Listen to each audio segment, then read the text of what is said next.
Hey, Colabcoaching yet again to share some wise words of wisdom for the week. Week number 2 of the Comparing Relationships series. Week number 2.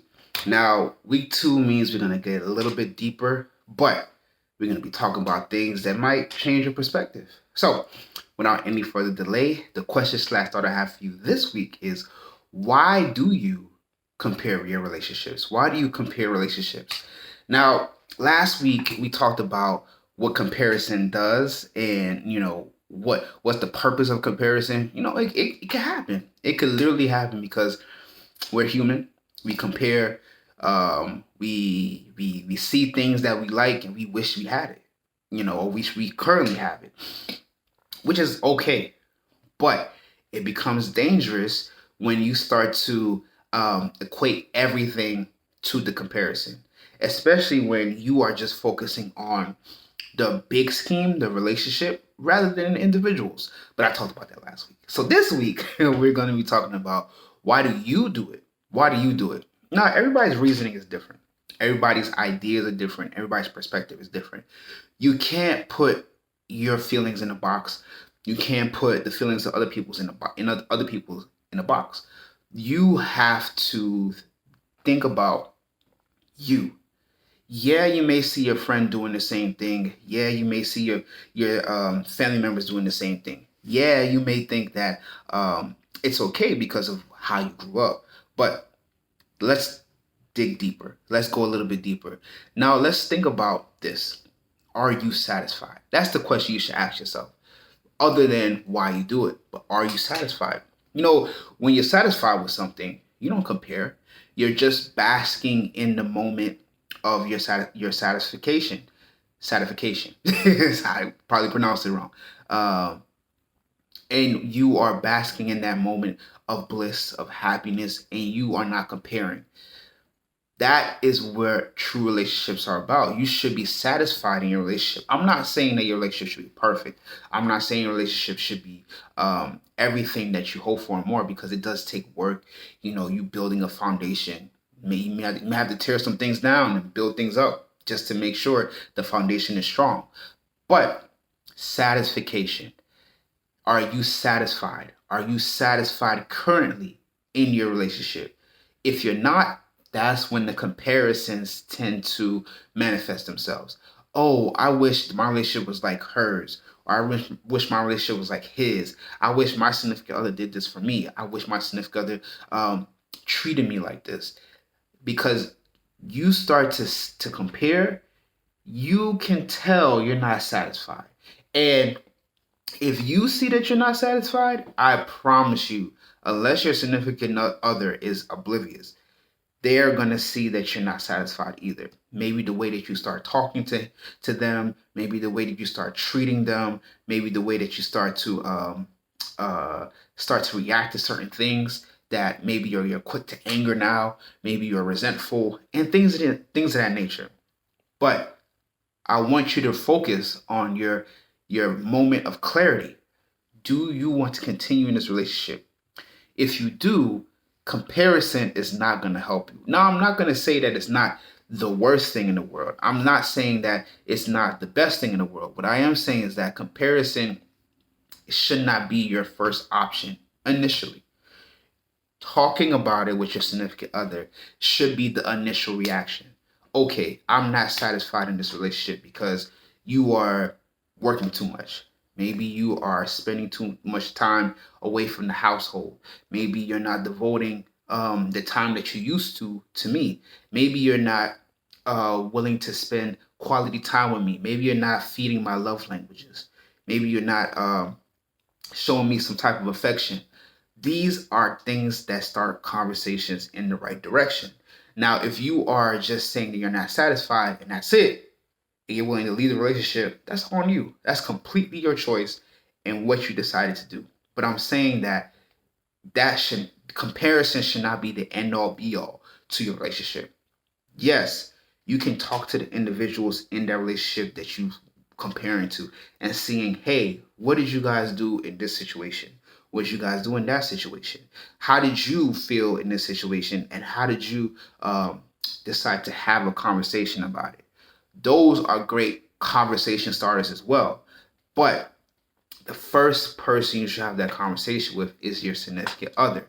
Because maybe, let's say, for example, your significant other maybe didn't notice.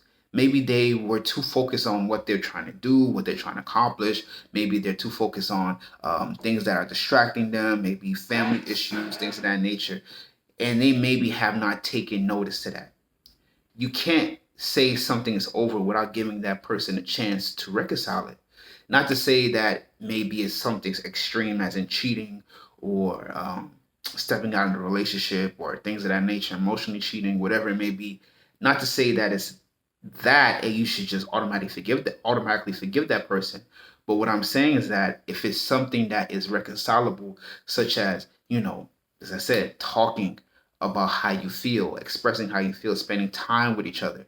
If those things can be reconciled, I would say focus on that moment that you feel that you're not satisfied and express it to your significant other.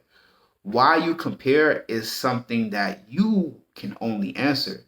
So if you are seeking it from someone, satisfaction from someone else, then you have to look at yourself and say, hey, did I really want to be in that current relationship I am in right now?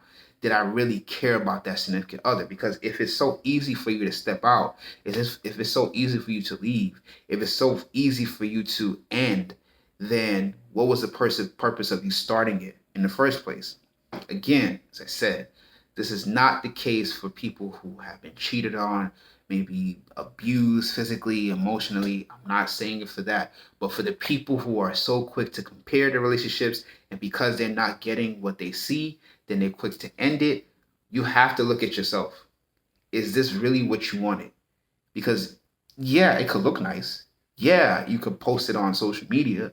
Yeah, you can tell your friends and your family members that you finally found someone. But if you're not truly happy and you're not truly satisfied, what are you doing? That's why comparison is so dangerous. And that's why comparison is something that we have to be aware of, especially when things get tough in a relationship. Because, take it from me, there's been tough times in my relationships. There's been tough times with my significant others.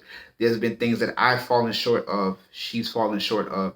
And if we didn't have those conversations, if we didn't go seek help, if we didn't go get counseling, if we didn't go take the time to understand our differences of our opinions, we wouldn't be still married today. And that's what I want to leave off with you. If you feel like it's at the point where you're ready to leave, and you haven't talked to your significant other or your loved one, it's time to talk to them. So, to make it as simple as possible, why do you compare your relationships? Most of the time, not always, most of the time you compare relationships because maybe you're not satisfied. You are seeking something outside of your relationship that you're not getting within your relationship. Before you step out the relationship, before you decide to end the relationship, have that conversation with your significant other. Let them know that you're not satisfied. Let them know they're not taking care of you the way you want to be taken care of. They're not feeding your love language. They're not giving you the affection and the care that they once did before, or the conversations have been stagnant. Have that conversation, start that conversation with your significant other, and hopefully you can be satisfied again when you're within your relationship so that you can end the comparisons to other people's relationships. Simple as that. So, to make it as simple as possible, if you are comparing your relationships, you have to look deep down at you. Why are you comparing other relationships to yours? Is it because of you seeing something that you're not getting? Is it because you're not getting the affection that you wanted? Is it because that you're just not satisfied? Think about this. Have that conversation with your significant other. Say, hey, I am not happy at this moment because I don't feel satisfied because of A, B, C, D. Can you work with me to get to that point that I was satisfied before? Let's have that conversation. Before you step out, before you leave the relationship, before you cheat, have that conversation. And if that conversation is receptive, amazing. If it's not, then you know what decision you need to make going forward.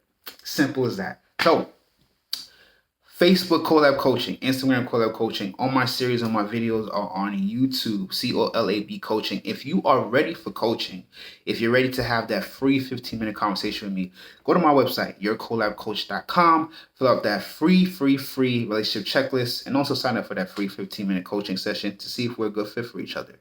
And we can talk about whatever you want to talk about. Also, don't forget to get my book, Fresh Eyes Solve Problems Easier. Fresh Eyes Solve Problems Easier.